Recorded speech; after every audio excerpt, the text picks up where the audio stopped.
નમસ્કાર વિદ્યાર્થી મિત્રો, ફરી એકવાર તમારું સ્વાગત છે અમારી યુટ્યુબ ચેનલમાં. તો મિત્રો, આજે આપણા વિડીયોમાં પ્રશ્ન બેંક એકમ કસોટીનું સોલ્યુશન જોવાના છીએ. શું જોવાના છીએ? એકમ કસોટીનું સોલ્યુશન જોવાના છીએ. તેમાં આપણો આજનો વિષય છે એ ગુજરાતી રહેવાનો છે. ધોરણ છે એ 8 રહેશે. કુલ ગુણ રહેશે 25, તો 25 ગુણનું પેપર રહેવાનું છે. તારીખ છે 8, આપણી જો આજની તારીખ છે 28/9/2024. ઓરિજિનલ પેપર સોલ્યુશન છે.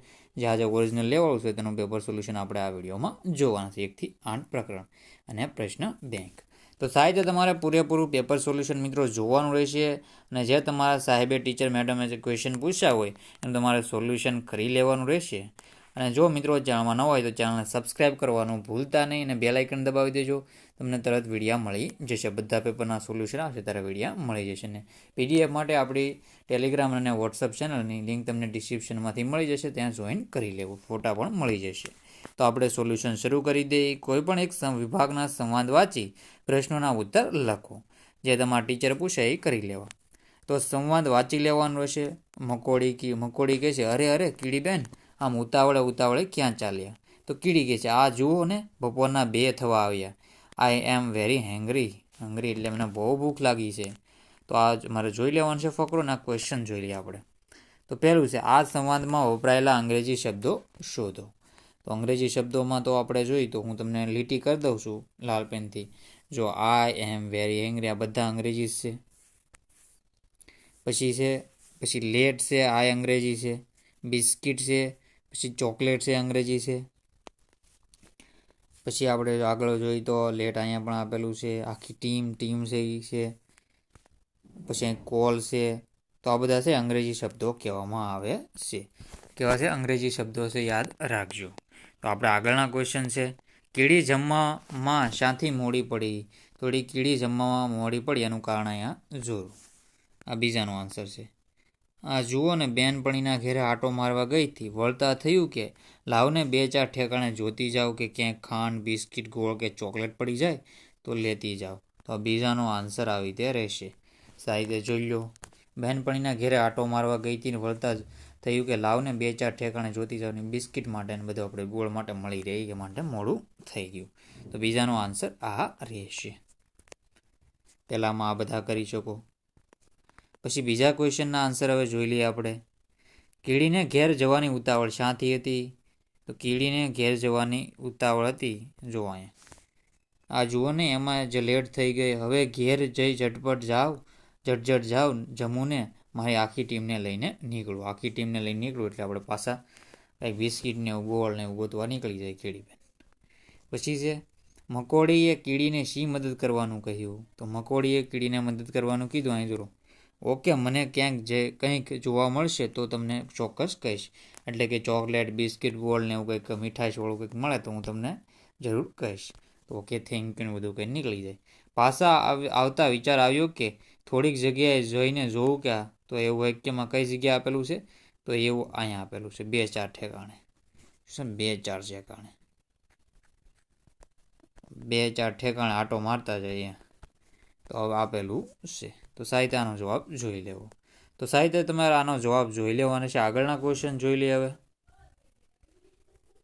તો વિભાગ બીજો વિભાગ છે હવે. તો વેદ કહે છે, ચાલને ધાર્મિક, આપણે માટીમાંથી રમકડા બનાવી. તો સાહિત્ય તમે પોઝ કરીને વાંચી લેજો ફકરો. તો આપણે આમાં એનો જવાબ જોઈ લઈએ. કોણે કોની મદદ કરી? તો કોણે કોની મદદ કરી? તો આમાં જવાબ જોઈ તો આપણે કોણે કોની મદદ કરી? તો આમ જો વેદે છે, ધાર્મિક છે, હું તો ભૂલી ગયો, ચાલ આવ્યો હું. હા ચોક્કસ, હું જેમ કરું તેમ કરતો હતો. તો વેદે ધાર્મિકની મદદ કરી. શું જવાબ આવશે? વેદે ધાર્મિકની મદદ કરી. તો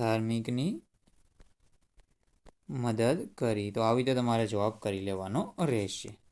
પછી છે, વેદે ધાર્મિકને શું ધ્યાન રાખવાનું કહ્યું શાથી? તો અહીંયા જુઓ, આ બીજાનો આન્સર છે. વેદ કહે છે, જોજો ધાર્મિક, પાણી પ્રમાણમાં જ લેજે. પાણી વધારે પડશે તો હવે બીજી માટી નથી, માટે ધ્યાન રાખીને કામ કરજે. આ બીજાનો આન્સર રહેશે. સાહિત્ય વાંચી લેવું. ચેનલમાં ન હોય તો ચેનલને સબસ્ક્રાઈબ કરવાનું ભૂલતા નહીં.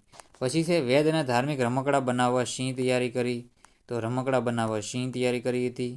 તો અહીંયા જો આ બધું આ નાની ડોલ છે, એમાં પાણી લઈ લે અને 2 વાટકા જેટલી માટી લઈ લે અને પછી બરાબર મસળીને ગૂંદી નાખા. ત્રીજાનો આન્સર છે વેજ માટીને બરાબર ગૂંદવાનું. કેમ કહ્યું? તો કારણ કે જો સારી માટી ગૂંદાઈ જશે તો રમકડા બનાવવામાં રમકડા પણ સારા બનાવી શકાય એ માટે. તો આનો જવાબ રહેશે સાહિત્ય. તમારે જવાબ કરી લેવાનો રહેશે. આગળના ક્વેશ્ચન જોઈ લે. હવે ધાર્મિકે કયું કામ પોતે કરી લે છે એમ કહ્યું?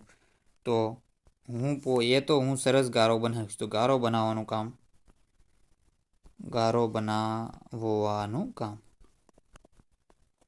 તો આ તમારે જવાબ લખી લેવાનો રહેશે સાહિત્ય. આગળના ક્વેશ્ચન જોઈ લે. વિભાગ 3 છે. તો તન્વી ભાગ્યશ્રી વિશેની માહિતી આપણે વાંચી લેજો તમે આ ફકરામાંથી. એના ક્વેશ્ચનના ભાગ્યશ્રી શું જોવું ગમતું?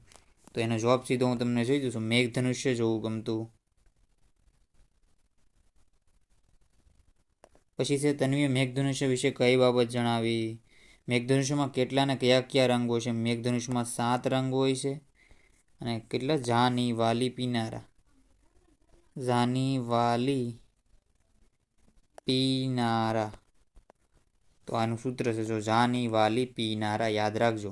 જાંબલી, નીલો, વાદળી, લાલ, લીલો છે. જાંબલી, નીલો, વાદળી, લીલો, પીળો, નારંગી ને રાતો. તો આવી તેના જવાબ રહેશે તમારે કરવાના. મેઘધનુષ્ય ક્યારે ને કઈ દિશામાં રચાય છે? મેઘધનુષ્ય સૂર્યની હંમેશા વિરુદ્ધ દિશામાં રચાય છે. વિરુદ્ધ દિશા હોય તો સૂર્ય સવારે ઉગ્યો હોય તો પશ્ચિમ દિશાના, પશ્ચિમમાં હોય તો પૂર્વ દિશામાં. મેઘધનુષ્ય માટે બીજો કયો શબ્દ વપરાય છે? તો ઇન્દ્રધનુષ. કયું? ઇન્દ્રધનુષ પણ આને કહી શકાય. તો આવી રીતે તમારે જવાબ કરી લેવા છે. ને તન્વીએ મેઘધનુષ્ય વિશે કઈ બાબત જણાવી હતી? એનો જવાબ મિત્રો અહીંયા જોરો. તન્વી કહે છે હા પણ તને ખબર છે મેઘધનુષ્ય ઉગમણી દિશામાં અને સાંજે જ રચાય છે. તો આવી રીતે તમારે જવાબ કરવાના રહેશે. તો સાહિત્ય જવાબ જોઈ લેજો. બધાના કરાવી દીધા છે. બાકીના ક્વેશ્ચન છે આપણે જોઈ દો.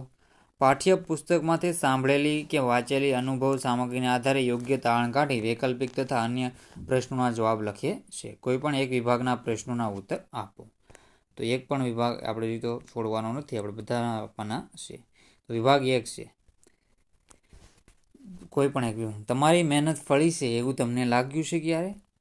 તો તમારી મહેનત ફળી છે જો તમે તૈયારી કરી હોય, સારી એવી પરીક્ષા હોય ગમે એ, તો એમાં તમે બહુ જોરશોરથી તૈયારી કરી હોય અને મહેનત ફળી હોય, લાગ્યું તો તમારે લખી લેવાનું છે મેં આવી રીતે તૈયારી કરી હતી, આવી રીતે હું વાંચતો હતો અને આવી રીતે બધી પ્રિપરેશન.